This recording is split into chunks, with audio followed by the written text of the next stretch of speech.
brought to you by V-Guard. સમાચાર હવે રાજકોટથી મળી રહ્યા છે, જ્યાં હરિહર ચોકમાં મોટી દુર્ઘટના ટળી છે। હરિહર ચોકમાં વોકળાનો સ્લેબ જર્જરિત થઈ ગયો। સ્થાનિક લોકોએ તાત્કાલિક મહાનગરપાલિકાને જાણ કરતા એક મોટી દુર્ઘટના ટળી છે।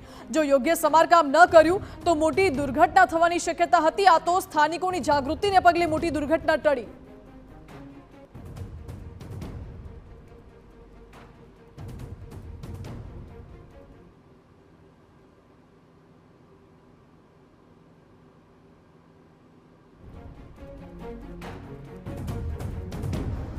રાજકોટ શહેરમાં ગઈકાલે એક મોટી દુર્ઘટના ટળી છે। રાજકોટના હરિહર ચોકમાં ગઈકાલે જે વોકળા પરનો સ્લેબ છે તે બેસી ગયો હતો। જો કે સ્થાનિક લોકોની સતર્કતાના કારણે આ મોટી દુર્ઘટના છે તે ટળી છે। આપ જે પ્રકારે દ્રશ્ય જોઈ રહ્યા છો કે આ વોકળાનો સ્લેબ છે તે ગઈકાલે અચાનક જ નીચે બેસી ગયો હતો અને તેને કારણે અહીં આ જે સ્લેબ છે તેના પર 3 જેટલા મોટા હોર્ડિંગ્સ આવેલા હતા, પરંતુ સ્થાનિક લોકોની સતર્કતાના કારણે એક મોટી દુર્ઘટના છે તે ટળી છે।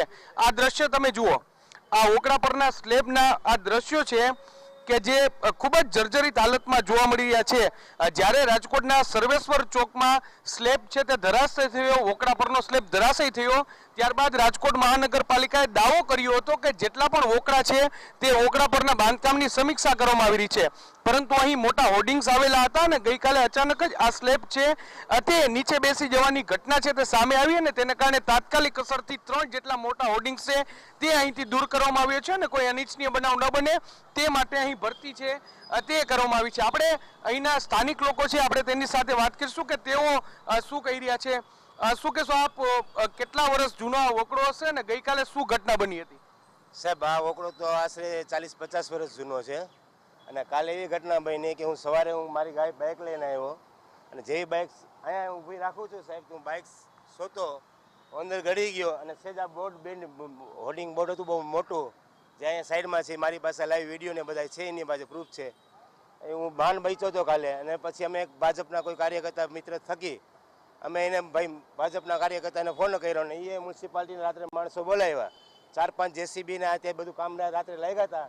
સાહેબોને મેં કીધું કે સાહેબ આ બધું ખોદીને અહીંયા સુધીનું બધું ખરાબ જ છે, બધું આ ગમે ત્યારે બેસી જ જવાનું છે।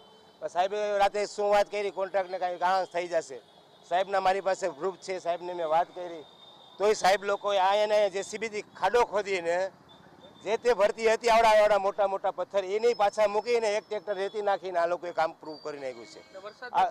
આ એક જ વરસાદ આવે તો આનું તમને હું એવું પ્રૂફ દેખાડીશ આના પછીનો વિડીયો કે તમે જોઈ લેજો લાઈવ, આનું બહુ ખરાબ ભયંકર પરિણામ આવવાનું છે। પણ એટલે જો વરસાદ પડે તો આ ભરતી છે તે ધોવાઈ જશે તેવો જે સ્થાનિક લોકોનો જે કહેવું છે। બીજા પણ કેટલાક લોકો છે, તમે શું કહેશો કે હવે અહીંયા ડર લાગે છે અહીં ઊભું રહેતા? ડર તો લાગે ને સાહેબ, હવે અહીંયા છોકરાઓ ચાલતા હોય બધા નાના મોટા ચાલતા હોય એટલે અહીંયા 24 કલાક અમે ઊભા રહી જઈએ ધંધો કરવા, ઉપર બેનિંગ પડતું હોય તો શું કરીએ, અહીંયા ખાડો પડી ગયો છે જૂનું છે બહુ, બરોબર કોઈ કામ કરતું નથી, આ જૂની ભરતી નાખીને વયા ગયા છે। તમે દાદા શું કહેશો? હા, હજી નીચે પોલું જ છે, અત્યારે પોલ કામ કરી અને જતા રહ્યા છે, એમને ઉપર જીસીબી માર્યું છે, હજી આ બેસી જવાની ભીતિ છે। એક વરસાદ સારો પડશે એટલે આ પાછું ફરી બેસી જશે અને પાછી જાનહાની થશે। પણ એટલે જે સ્થાનિક લોકો છે તે કહી રહ્યા છે કે આ એ જગ્યા છે કે જ્યાં આખો સ્લેબ છે તે નીચે બેસી ગયો હતો, એક મોટી દુર્ઘટના છે તે ટળી છે, પરંતુ રાજકોટનો જે સર્વેશ્વર રોડનો જે સ્લેબ છે તે જ્યારે ધરાશય થયો, એક મહિલાનું મોત થયું, તેનાથી રાજકોટ મહાનગરપાલિકાએ ધડો ન લીધો, ત્યારે દાવો કરવામાં આવ્યો હતો કે જેટલા પણ વોકળાના બાંધકામો છે તેની સમીક્ષા કરવામાં આવી છે, પરંતુ અહીં વોકળા પર જે મોટા હોર્ડિંગ્સ છે તે લગાવવામાં આવ્યા હતા તે દૂર કરવામાં ન આવ્યા અને પરિણામે ગઈકાલે જે ઘટના બની તે ખૂબ જ ગંભીર બાબત કહેવાય। સદનસીબે કોઈ વ્યક્તિ છે તેને ઈજા ન પહોંચી, પરંતુ હવે રાજકોટ મહાનગરપાલિકાનું તંત્ર માત્ર ભરતી ભરી અને સંતોષ માની રહ્યું છે। હવે જો વરસાદ આવશે ને ભરતીનું ધોવાણ થઈ જશે અને કોઈ દુર્ઘટના ઘટશે તો કોની જવાબદારી તે એક મોટો સવાલ છે। કોઈ પણ દુર્ઘટના બને ત્યારબાદ તપાસના નાટકો છે તે થતા હોય છે, પરંતુ તે પહેલા કોઈ કાર્યવાહી થતી નથી। અહીં લોકોની અવરજવર પર પ્રતિબંધ મૂકવો જોઈએ, કારણ કે અહીં દરરોજ હજારોની સંખ્યામાં વાહનો છે તે પસાર થાય છે, ત્યારે તંત્રએ આ ઘટના પરથી ધડો લઈ અને અહીં સૌપ્રથમ જે યોગ્ય રીતે તેનું સમારકામ કરવું ખૂબ જ જરૂરી છે। કેમેરા પર્સન ભાવેશ લશ્કરી સાથે મોહિત, Brought to you by V-Guard.